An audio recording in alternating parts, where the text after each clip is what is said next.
Hello everyone and welcome to the bank IQ। मेरा नाम है तरुण और अब हम करेंगे मिनी मॉक का सेट नंबर 86। तो देखते हैं इसमें क्वेश्चंस क्या गिवन है। ओके, सो यहाँ पर आपके पास एक इनपुट आउटपुट गिवन है। देखते हैं हम स्टेप नंबर 5 में क्या दिया हुआ है। स्टेप नंबर 5 में अगर मैं देखूँगा तो यहाँ पर आपको वर्ड्स थोड़े से चेंज्ड मिलेंगे, किससे, जो आपके पास इनपुट में गिवन है। सिमिलरली जो भी आपके पास यहाँ पर नंबर दिया हुआ है वो भी क्या है, थोड़ा सा यहाँ पर चेंज्ड है। ठीक है, सो अब चेंज किस वजह से हो गया है उसको हमें पहले देखना पड़ेगा। तो एक काम करते हैं, स्टेप इनपुट से स्टेप नंबर 1 में देखते हैं क्या क्या चेंजेस हैं। ठीक है, सो यहाँ पर अगर मैं देखूँ आपके पास आपको दो चेंजेस मिलेंगे। सबसे पहले यहाँ पर क्या आ गया, बॉक्स आ गया है।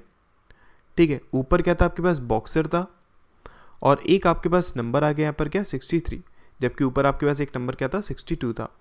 तो यहाँ से हमें थोड़ा सा आइडिया क्या हुआ, उसने क्या करा, उसने यहाँ पर बॉक्सर को बॉक्स में कन्वर्ट कर दिया। मतलब क्या, उसने ER को रिमूव कर दिया है फर्स्ट में। ठीक है, कहाँ पर, लेफ्ट हैंड पर। अगर मैं राइट साइड पर बात करता हूँ तो उसने 62 को +1 कराए 63। ठीक है, राइट साइड में उसने क्या करा, 62 को उसने 63 कराया। ठीक है, इसके बाद स्टेप नंबर 1 से स्टेप नंबर 2 में अगर मैं देखता हूँ तो अब उसने यहाँ पर नंबर को प्लेस करा, देखिए बॉक्सर को उसने शिफ्ट कर दिया और यहाँ पर उसने अब क्या करा है, नंबर को प्लेस करा है, और नंबर भी क्या, उसने 28 को 29 लिख दिया यहाँ पर। ठीक है, ये चीज़ समझ में आ रही है ना। और उसके बाद अगर मैं बात करता हूँ राइट साइड की, तो राइट साइड में उसने देखिए 63 को यहाँ पर शिफ्ट कर दिया है। अब उसने किसको प्लेस करा है, अब उसने प्लेस करा है यहाँ पर देखिए पार्टनर को उसने क्या कर दिया, उसने पार्टन ये चीज़ लिख दी। मतलब कि यहाँ पर भी उसने ER को रिमूव कर दिया। ठीक है, सेकंड स्टेप में उसने राइट साइड में ER को रिमूव कर दिया है और उसने लेफ्ट हैंड पर क्या प्लेस करा है, लेफ्ट हैंड पर उसने 28 को 29 बना दिया है। ठीक है, ये चीज़ समझ में आई। अब इसके बाद उसने क्या करा है, देखिए थर्ड स्टेप में अब उसने 29 को यहाँ पर प्लेस कर दिया है और उसने यहाँ पर प्लेस किसको करा है, काउंट को, जबकि ऊपर आपके पास क्या था, काउंटर था। मतलब क्या, उसने अब यहाँ पर ER को रिमूव कर दिया है लेफ्ट हैंड पर। और अगर मैं राइट साइड की बात करता हूँ तो पार्टन को उसने यहाँ पर शिफ्ट कर दिया है और उसने 52 को 53 बना दिया है। ठीक है, 52 को 53 बना दिया। सो सिर्फ अगर हम यहीं पर देखें ना तो आपको थोड़ी चीज़ें समझ में आएंगी। क्या, पहली चीज़ क्या है, वो क्या कर रहा है, वो हर एक वर्ड में से ER को रिमूव कर रहा है। ठीक है, पहले लेफ्ट में, फिर राइट में, फिर लेफ्ट में। ठीक, दूसरी चीज़ क्या, वो यहाँ पर नंबर में +1 कर रहा है। अब ये किस तरीके से इसको अरेंज करा है उसको और थोड़ा सा देखते हैं। सबसे पहले उसने क्या लिया, यहाँ पर हमारे पास लेफ्ट हैंड पर वो वर्ड लिया जो कि डिक्शनरी में सबसे पहले आता है। ठीक है, जो डिक्शनरी में स्टार्टिंग में आता है, सबसे पहले उसने यहाँ पर लिया है। ठीक है, और अगर मैं सिमिलरली सेकंड स्टेप में बात करूँ, सेकंड स्टेप में उसने क्या करा है, वर्ड से रिलेटेड उसने वो वर्ड लिया है जो कि डिक्शनरी में सबसे एंड में आता है, सबसे लास्ट में आता है। ठीक है, उसके बाद इसने थर्ड स्टेप में क्या करा है, वर्ड से जो आपके पास पहले वर्ड था, ठीक है, सबसे पहले जो वर्ड था उसने उससे सेकंड वाला वर्ड लिया। मतलब क्या, पहले बॉक्स था, अब उसने किसको लिया, काउंट को लिया। मतलब क्या, B के बाद अब उसने की बात किसके लिए, C की। सो यहाँ पर वो क्या कर रहा है, सबसे पहले सबसे स्टार्टिंग वाला, फिर उसके बाद एंड वाला, फिर उसके बाद जो सेकंड आता है वो, उसके बाद यहाँ पर क्या होगा, सेकंड लास्ट वाला होगा। देख लीजिए, अब उसने किसको प्लेस करा है, लो को प्लेस करा है। ये चीज़ समझ में आएगी ना। आई होप आपके दिमाग में ये पैटर्न बन रहा होगा। ठीक है, इसी तरीके से अगर मैं नंबर की बात करता हूँ तो नंबर में वो क्या कर रहा है, सबसे पहले उसने सबसे बड़ा नंबर रखा, क्या 62 को उसने 63 कन्वर्ट करा। फिर उसके बाद उसने सबसे छोटा नंबर लिया, 28 को उसने 29 कन्वर्ट करा। फिर उसके बाद उसने जो यहाँ पर नंबर लिया था उससे छोटा नंबर लिया, क्या प्लेस करा है उसने, 62 को 63 कर दिया। और यही वो चीज़ आगे भी करता जा रहा है। आई होप आपके दिमाग में ये पैटर्न बन गया होगा। ठीक है, अब इसी पर बेस्ड हमारे पास क्या है, एक इनपुट दिया हुआ है। ठीक है, तो उसमें हम कन्वर्जन करते हैं, मतलब क्या, उसमें हम अरेंजमेंट करते हैं। देखिए, ओके, यहाँ पर आपके पास एक इनपुट गिवन है। हम एक चीज़ जानते हैं, क्या, जो भी आपके पास वर्ड है वो किससे रिलेट कर रहा है, हम किससे उसको डिफ्रेंशिएट कर रहे हैं, उसके स्टार्टिंग लेटर से। फाइन, तो अगर मैं इसको लिखता हूँ, देखिए S 66 55 C T 61 P 80 47 and then W। ठीक है, ये हमारे पास क्या है, इनपुट है। अब हम एक चीज़ जानते हैं, हमारे पास जो अरेंजमेंट हो रही है उसमें सबसे पहले वो स्टेप में क्या कर रहा है, लेफ्ट साइड पर वो प्लेस करा रहा है उस वर्ड को जो कि डिक्शनरी में सबसे पहले आता है। ठीक है, और उसमें से ER को रिमूव कर रहा है। फाइन, तो हम एक काम करते हैं, यहाँ पर जहाँ कहीं भी स्टेप्स होंगे ना, हम उस स्टेप में ER को रिमूव करेंगे। बाकी हम जनरली ऐसे ही जो भी हमारे पास नंबरिंग है उसको कर लेते हैं। ठीक है, मैं समझाऊंगा अभी आपको। और राइट साइड में वो क्या कर रहा है, राइट साइड में वो नंबर ले रहा है, कौन सा वाला नंबर, जो आपके पास सबसे बड़ा नंबर है, और उसको वो +1 कर रहा है। ठीक है, ये चीज़ समझ में आई ना। इसी तरीके से वो बाद में ऑल्टरनेटिवली लेफ्ट राइट कर रहा है, उसको हम अभी यहाँ पर अरेंजमेंट करेंगे तब देखते हैं। देखिए ओके, सो सबसे पहले अगर मैं लेफ्ट साइड पर प्लेस करना चाहता हूँ तो मैं किसको प्लेस कराऊंगा यहाँ पर। देखिए सबसे पहले क्या आएगा, सी आएगा, ई क्या हो जाएगा स्टेप नंबर 1 और लेफ्ट हैंड, और इसमें से जो भी आपके पास ई आ रहा है वो रिमूव हो जाएगा, हमें ये चीज़ पता है, ठीक है। अच्छा, उसके बाद अगर मैं सबसे बड़े नंबर को लेता हूँ तो सबसे बड़ा नंबर है ये कहाँ पर आ जाएगा आपके पास, राइट साइड पर, मतलब कि स्टेप नंबर 1, और ये क्या हो जाएगा आपके पास राइट साइड, और हम जानते हैं इसमें +1 होगा तो 81 हो जाएगा, ठीक है। अब इसके बाद अगर मैं बात करूँ, हम जानते हैं अब वो किसको प्लेस कराएगा, लेफ्ट साइड पर नंबर को प्लेस कराएगा, फिर उसके बाद वो किसको प्लेस कराएगा, राइट साइड पर वो वर्ड को प्लेस कराएगा। यही चीज़ हो रही है ना। सो एक काम करते हैं हम क्या कि हम यहाँ पर पहले अरेंजमेंट कर लेते हैं किसका, वर्ड्स का, फिर उसके बाद लेटर्स का करेंगे। मतलब क्या, सबसे पहले अगर मैं बात करूँ लेफ्ट हैंड पर उसने सी को रखा, अब राइट साइड पर वो क्या रखेगा, सेकंड स्टेप में वो रखेगा यहाँ पर आपके पास डब्लू को, कहाँ पर रखेगा वो, टू राइट साइड। डब्लू क्यों लिया हमने, क्योंकि वो क्या ले रहा है, सबसे पहले उसने उस वर्ड को लिया जो कि डिक्शनरी में सबसे पहले आता है, फिर उसने उस वर्ड को लिया जो कि डिक्शनरी में सबसे बाद में आता है। अब फिर से वो किसको लेगा, टी के बाद वाले को। टी के बाद अगर मैं बात करता हूँ तो आपके पास यहाँ पर क्या आएगा, पी आएगा। इसका मतलब क्या है, ये हो जाएगा स्टेप नंबर 3 में लेफ्ट राइट हम लोग कर रहे हैं, ठीक है। इसके बाद अगर मैं बात करूँ तो आपसे डब्लू से छोटा वाला, डब्लू से छोटा आपके पास क्या आ जाएगा, टी हो जाएगा। तो ये क्या होगा आपके स्टेप नंबर 4 में राइट साइड, ठीक है। अब इसके बाद अगर मैं बात करता हूँ आपके पास बचा क्या, ऐसे ही बचा है, तो ये क्या जाएगा आपके पास स्टेप नंबर 5 में लेफ्ट साइड, ठीक है। अगर मैं बात करूँ किसकी, नंबर्स की, तो नंबर्स में सबसे पहले हमने इसको प्लेस कराया था कहाँ पर, राइट साइड पर। अब हम सेकंड स्टेप में कहाँ पर प्लेस कराएंगे, लेफ्ट साइड पर प्लेस कराएंगे, ठीक है। और लेफ्ट साइड पर हम कौन सा वाला नंबर लेंगे, हम लेंगे सबसे स्मॉलेस्ट, है ना। तो वो क्या आपके पास 47 है। ये क्या हो जाएगा आपके पास स्टेप नंबर 2 में लेफ्ट साइड, और ये कितना बन जाएगा, 48 बन जाएगा। उसके बाद हम किसको लेंगे अब, 80 से छोटा वाला, 80 से छोटा वाला मतलब क्या, 66, ठीक है। ये क्या हो जाएगा आपके पास स्टेप नंबर 3 में राइट साइड हो जाएगा 67, ठीक है। अब इसके बाद हम क्या कराएंगे, 47 से बड़ा वाला, 47 से बड़ा वाला क्या, 55, ये क्या हो जाएगा आपके पास स्टेप नंबर 4 लेफ्ट साइड, है ना। ये जाएगा 56। उसके बाद बचा क्या आपके पास, यही बचा, ये क्या हो जाएगा स्टेप नंबर 5 में राइट साइड, ये क्या हो जाएगा 62। ये आपके पास क्या अरेंजमेंट हो गई है ना। अब हम अगर क्वेश्चन को करते हैं, क्वेश्चन में बोला कि in step number 4 which are the following present on the third from the left hand of the, okay. उसने कि हमें बताना है स्टेप नंबर 4 में थर्ड फ्रॉम द लेफ्ट बताना है। सो अगर मैं लिखता हूँ लेफ्ट साइड की, तो लेफ्ट साइड में देखिए स्टेप नंबर 4 में क्या आएगा आपके पास, यहाँ पर हमारे पास शिफ्टिंग हो रही है ना, तो हम किसको प्लेस कराएंगे, हम प्लेस कराएंगे 4L को, 4L मतलब 55, ठीक है। फिर उसके बाद 3L मतलब P, फिर उसके बाद 2L मतलब 48, ठीक है। सॉरी ये हो जाएगा 56 हो जाएगा। ये आपके पास क्या, अगर मैं देखूँ लेफ्ट साइड से थर्ड आ गया ना, आपको यही तो पता करना था, तो यहाँ पर क्या आ गया आपके पास, इसका answer 48 is the right answer, ठीक है। आई होप समझ में आया होगा ना। नेक्स्ट क्वेश्चन देखते हैं, देखिए। ओके, नेक्स्ट क्वेश्चन क्या है, उसने बोला कि in step number 2 which of the following is present between 66 and trimmer, okay. तो उसने बोला स्टेप नंबर 2 की बात करिए। अगर मैं स्टेप नंबर 2 लिखूंगा तो लेफ्ट हैंड पर मैं किसको प्लेस करूंगा, 2L को मतलब क्या 48, फिर 1L को मतलब क्या C, राइट साइड में मैं किसको प्लेस करूंगा, 2R मतलब क्या W, 1R मतलब क्या वो हो जाएगा आपके पास 81।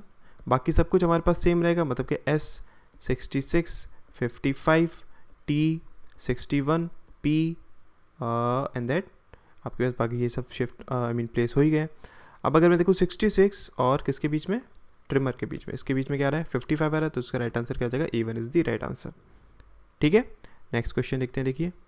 नेक्स्ट क्वेश्चन क्या है, उसने बोला कि what is the sum of all the numbers present in step number 5। Step number 5 में जितने भी आपके पास नंबर है उन सबका सम क्या होगा। तो देखिए अगर मैं बात करूँ यहाँ पर आपके पास स्टेप्स कितने, टोटल 5 ही है ना स्टेप्स, ठीक है। तो मतलब क्या कि 5th स्टेप में आपके पास जो अरेंजमेंट वगैरह होगा वो कंप्लीट हो रहा होगा। अगर अरेंजमेंट कंप्लीट हो रहा होगा इसका मतलब क्या सारे के सारे जितने भी नंबर्स हैं वो +1 हो गए होंगे, इजंट इट। मतलब क्या ये आपके पास कितना हो गया कि 67, 56, 62, 81, 48 हो गया होगा ना। तो ये कितना हो गया, देखिए आपके पास 10 और 14 मतलब कितना हो गया 24, ठीक है। और उसके बाद ये कितना हो गया 8, 13, 19, 27 और उसके बाद ये कितना हो जाएगा 31। तो इसका राइट आंसर क्या हो जाएगा 314, मतलब D1 is the right answer. I hope आपको क्लियर हुआ होगा। नेक्स्ट क्वेश्चन देखते हैं, देखिए। ओके, नेक्स्ट आपके पास क्या गिवन है कि following are the condition for selecting probationary officer in an organization. ठीक है, ये आपके पास कुछ कंडीशंस हैं एक पीओ को सेलेक्ट करने की एक ऑर्गेनाइजेशन में। सो जो कंडीशन है वो क्या है, उसने हमें यहाँ पर दिया कि जो कैंडिडेट है ही और she must be a graduate from any discipline with at least 55% marks. Okay, वो ग्रेजुएट होना चाहिए किसी भी डिसिप्लिन से विद एटलीस्ट 55% मार्क्स। ठीक है, has secured at least 65% marks in class 12। Okay, और उसके क्लास 12 में कितने मार्क्स आने चाहिए, कम से कम 65% मार्क्स आने चाहिए। ठीक है, और उसके बाद जो उसकी एज है वो एटलीस्ट 21 ईयर्स होनी चाहिए और नॉट मोर देन 30 ईयर्स होनी चाहिए। कब तक, 1/7/2018 तक। और उसके बाद have score at least 50% marks in selection examination. Okay, उसके कम से कम 50% मार्क्स होने चाहिए सिलेक्शन में एंड 50% मार्क्स होने चाहिए किसमें, पर्सनल इंटरव्यू में। ठीक है, और उसके बाद be ready to sign a bond of 2 years, और 2 साल का वो बॉन्ड भी भरना चाहिए। और उसके बाद in the case of candidate who fulfils all conditions except. अच्छा, इन केस अगर ये होता है कि वो सारी कंडीशन फुलफिल करता है लेकिन कुछ कंडीशन फुल नहीं कर पाता, जैसे कि फर्स्ट वाली कंडीशन अगर वो फुलफिल नहीं करता है लेकिन वो पोस्ट ग्रेजुएट है। ठीक है, मतलब क्या, उसके 55% मार्क्स नहीं आए लेकिन वो पोस्ट ग्रेजुएट है। इन दैट केस क्या होगा, जो उसका केस होगा वो रेफर कर दिया जाएगा एमडी को। और दूसरा क्या है, अगर वो 5th वाली कंडीशन को फॉलो नहीं करता है। 5th वाली कंडीशन मतलब क्या, आपके पास उसके 50% मार्क्स नहीं आए पीआई में। इन दैट केस क्या होगा, अगर उसके मार्क्स आए 75% किसमें, सिलेक्शन एग्जामिनेशन में, इन दैट केस उसके केस को रेफर कर दिया जाएगा किसको, चेयरमैन को। ठीक है, ये आपके पास कुछ पर्टिकुलर कंडीशंस है। अब इस पर बेस उसने हमें क्वेश्चन दिया है, तो देखिए पहला उसने हमसे क्या बोला है कि Rohit has secured 70% marks in class 12। अगर 70% मार्क्स है इसका मतलब क्या, ये कंडीशन आपके पास सेटिस्फाई हो रही है। उसके बाद 55% marks in B com. Okay, 55% marks है बी कॉम में, मतलब फर्स्ट कंडीशन भी फॉलो हो रही है। और उसके बाद he has completed his MBA इन 2017। 2017 में उसने अपना MBA कंप्लीट किया है। अगर MBA कंप्लीट करा है इसका मतलब, और ये तो किसी से रिलेट नहीं करेगा। ठीक है, उसके बाद he was born on 8 May 1994। Okay, अगर 1994 में बॉर्न हुआ है इसका मतलब कितना हो गया, 6, 10 एंड 8, ये आपके पास कितनी एज हुई, 24 हुई। इसका मतलब क्या है, हाँ, इसका केस हम कंसिडर कर सकते हैं। उसके बाद he secured 50% marks in both selection and personal, और दोनों में ही उसके 50% मार्क्स हैं। इसका मतलब क्या, ये भी कंडीशन आपके पास है। और उसके बाद he is ready to sign a bond of 2 years, और ये भी कंडीशन आपके सेटिस्फाई हो रही है। मतलब कि आपके पास सारी कंडीशन यहाँ पर क्या हो रही है, सेटिस्फाई हो रही है ना। सो ये क्या हो जाएगा, जो कैंडिडेट है वो सिलेक्ट हो जाएगा। ठीक है, नेक्स्ट क्वेश्चन देखते हैं, देखिए। नेक्स्ट भी इसी पर बेस्ड है। उसने क्या बोला हमसे कि Rohan has secured 68% marks in class 12। Okay, उसके 68% मार्क्स से मतलब क्या, ये कंडीशन सेटिस्फाई हो रही है। 54% मार्क्स इन BBA, ये कंडीशन उसकी सेटिस्फाई नहीं हो रही है। ठीक है, अच्छा आगे, ही हैज़ कम्प्लीटेड MBA इन 2015, लेकिन उसने MBA करा हुआ है। इसका मतलब क्या है, आपके पास देखिए, अगर फर्स्ट कंडीशन सेटिस्फाई नहीं होती है लेकिन उसने पोस्ट ग्रेजुएट करा हुआ है, उसने क्या पोस्ट ग्रेजुएट करा हुआ है, तो उसको रेफर कर दिया है किसको, MD को। अभी आगे की और कंडीशंस पढ़ लेते हैं। उसने बोला कि ही वॉज बॉर्न ऑन 10 अगस्त 1991, मतलब क्या, एज कितनी हो गई, देखिए आपके पास 9, ठीक, 10 एंड देन 8, मतलब कितनी होगी, 27 होगी आपके पास टोटल एज। हाँ, तो हम क्या करेंगे, इसको भी हम कंसीडर कर लेंगे। ठीक है, इसके बाद he secured 55% marks in selection and 60% in PI। Okay, मतलब क्या, ये दोनों कंडीशंस भी सेटिस्फाई हो रही है, ये कंडीशन भी सेटिस्फाई हो रही है। He is ready to sign a bond of 2 years, और वो साइन करने के लिए तैयार है, मतलब ये भी कंडीशन सही है।